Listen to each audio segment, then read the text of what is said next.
చెందిన ఆస్తి. ఇక్కడ ఇంకొక మాట కూడా మీకు చెప్పాలి. ఈ సోషల్ మీడియాలో మేము వచ్చిన తర్వాత కొత్త కొత్త పదాలు తీసుకొచ్చి జనాల్ని కన్ఫ్యూజ్ చేసి వెల్త్ క్రియేటర్స్ అంటారు.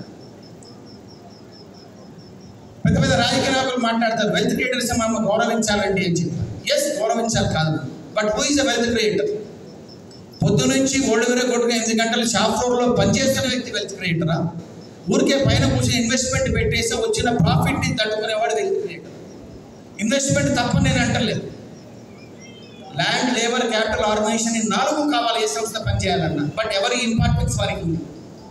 కానీ ఈ రోజున్న రాజకీయ నాయకులు ఎట్లా ఉన్నారంటే ఆ క్యాపిటల్కి మాత్రం ఇంపార్టెన్స్ ఇచ్చి మిగతా వాళ్ళంటి నాశనం చేసి అది వాళ్ళ దురదృష్టి లేనితనానికి నిదర్శనం. 100 రూపాయలు ఎవరైనా ఇన్వెస్ట్ చేశాడు ఒక ఇంటర్లిస్ట్, దాని మీద ఒక 50 రూపాయలు మిగులుతుందంటే 100 రూపాయలు ఇన్వెస్ట్ చేస్తాడు. కానీ 100 రూపాయలు 150 రూపాయలు చేయాలంటే వాడికి ఒక కార్మికుడు కావాలి. సో ఇక్కడ నిజమైన వెల్త్ క్రియేటర్ ఎవరు? ఆ పనిచేస్తున్న కార్మికుడు. మీరు ఒక ప్రొడక్షన్ చేసినా లేదా ఒక సర్వీస్ క్రియేట్ చేసినా. సో వెల్త్ క్రియేటర్ని వీడిని మానేసి వెల్త్ క్రియేటర్ అని ఇంకెవరికో లైక్ దండలేసి సోషల్ మీడియాలో చేస్తే అన్ఫార్చునేట్లీ మన వాళ్ళు దాన్ని వాట్సాప్లో అంతా ఫార్వర్డ్ చేసుకుంటున్నారు. ఒకరు ఆలోచించట్లేదు దీనిలో నిజం ఎంత అబద్ధం ఎంత. నిజమైన వెల్త్ క్రియేటర్ ఎవడు? ఎండల వానలో కష్టపడి ఏదో వరో గోధుమ ఇంకోటో పండించే రైతు. వాడికి మార్కెట్ పోతే ఎంఎస్పీ రావట్లేదు. కానీ పెద్ద పెద్ద కార్పొరేట్స్కి ఏమో వేల కోట్ల రూపాయల లోన్లు బ్యాంకులు మాఫ్ చేస్తున్నాయి. మరి వీడికి సబ్సిడీ అంటే డబ్బులు లేవంటున్నారు.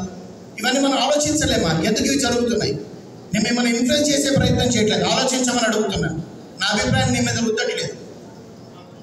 ఏమి జరుగుతోంది మన పక్కన ఉన్న సమాజంలో? పక్కవాడికి ఇబ్బంది వచ్చినప్పుడు నేను రియాక్ట్ అవుతే వాడు నాకు రియాక్ట్ అవుతాడు. నాకెందుకులే పక్కడికి ఏమైందా నాకు రేపు నాకు ఇబ్బంది ఉన్నప్పుడు వాడు నా వైపు రాడు. దయచేసి ఆలోచించండి. మీ పక్కన జరుగుతున్న విషయాలు ఏవైతే ఉన్నాయో, మీకు ఇన్ఫర్మేషన్ అయితే వస్తుందో డిఫరెంట్ సోర్సెస్ నుంచి collect the information, but try to analyse. భగవంతుడు మనకి విచక్షణ ఇచ్చాడు, అందులో నిజమెంత తప్పెంత. ఒకే విషయాన్ని 10 మంది రాజకీయాలు 10 విధాలుగా చెప్తారు. బికాజ్ వాళ్ళ డ్యూటీ అది. మిమ్మల్ని నన్ను మోసం చేసి ఓటు తీసుకోవాలంటే వాళ్ళు దాని విధంగా ప్రజెంట్ చేయాలి, వాళ్ళ వృత్తి.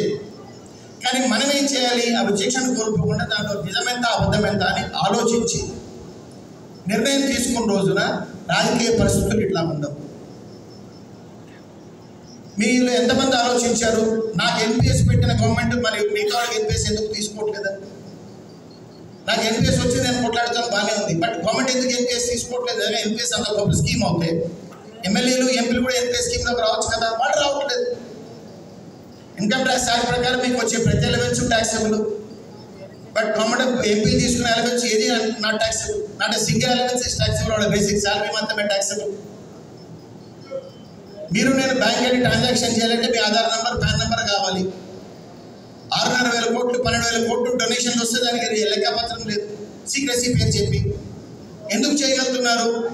మెజారిటీ ఎప్పుడైతే చేతనైన వాళ్ళగా ఊరుకున్నారో మైనారిటీ కొద్దిమంది కలిసి ఇక్కడ ఇక్కడ ప్రజలు రాజకీయ నాయకులు మధ్యలో ఆ 10 మంది ఏం చేస్తారు? వాళ్ళకి వీలుగా వీడి అధికారం ఉన్నప్పుడు వాడిని సత్తాయిస్తాడు, వాళ్ళ అధికారం వీడిని సత్తాయిస్తాడు. ఇది నిజం అనుకుని మూడోవాడు వీడు తమాషా చూస్తూ కూర్చున్నాడు. యాక్చువల్గా మోసపోతున్నది మూడోవాడు మాత్రం.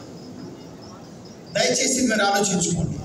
ఈరోజు ఈ మేడే సందర్భంగా మనం ఏదైతే కలిసామో, ఇక్కడ ఎందుకు కలిసామో, మన గురించి ఏదైతే పాత నాయకులు త్యాగాలు చేశారో, ఆ రోజు 1889లో ఏ మార్కెట్లో ఫైరింగ్ అయ్యి కొన్ని వందల మంది చనిపోయారు. అక్కడి నుంచి మొదలెడితే ఎన్నో కార్మిక ఉద్యమాలు. ఆ తర్వాత బాంబేలో టెక్స్టైల్ ఇండస్ట్రీలో దత్తా సామంత్ లాంటి నాయకులు. మన రైల్వే గురించి మాట్లాడుకుంటే మనం 1974 స్ట్రైక్ జార్జ్ ఫెర్నాండెస్ నాయకులు. 60, 68, 74లో ఎంతమంది రైల్వే ఎంప్లాయీస్ ఉద్యోగాలు పోగొట్టుకున్నారు? నాకు తెలిసిన కేసులు ఉన్నాయి. 68 స్ట్రైక్లో ఉద్యోగం పోగొట్టుకుని తర్వాత ఉద్యోగంలోకి రాకుండానే చనిపోయారు.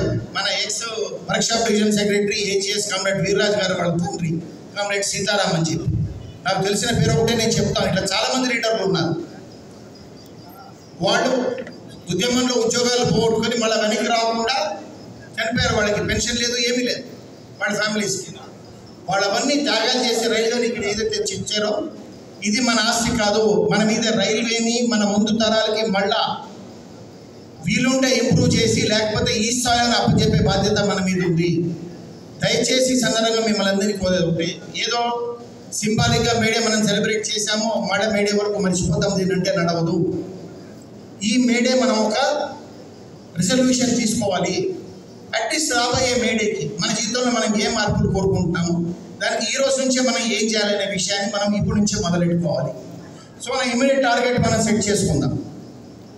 మన మార్చి 19కి మనము స్ట్రైక్ నోటీస్ ఇవ్వాల్సి ఉండింది.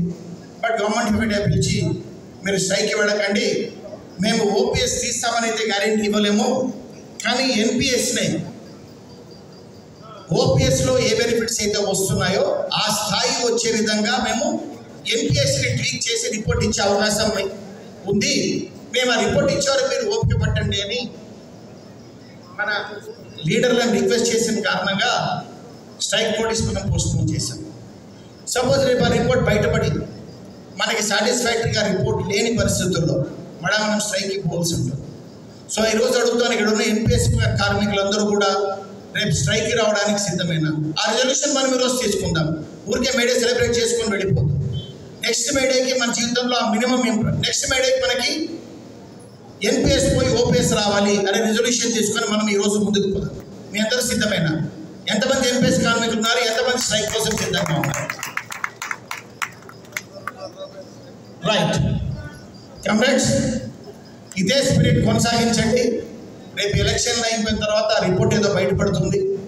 రిపోర్ట్ బయటపడమే కాదు, మనకి సెక్రటరియట్ ఎలక్షన్ కూడా వస్తున్నాయి. దానికి కూడా మనం సిద్ధపడాల్సిన అవసరం ఉంది. ఏ రిపోర్ట్ బయటపడగానే ఎవరు ఏంటి అనే విషయం అందరికీ తెలిసిపోతుంది. ఆ సెక్రటరియట్ ఎలక్షన్లో కూడా మనం కష్టపడి మన జెండా నిలబెట్టుకున్న పరిస్థితుల్లో 100% మనం ఎన్పిఎస్ని తిరిగి సాధించుకోవచ్చు అని చెప్తూ మరొకసారి మీ అందరికీ కూడా మీడియా శుభాకాంక్షలు తెలియజేస్తూ సెలవు తీసుకుంటాం. Thank you.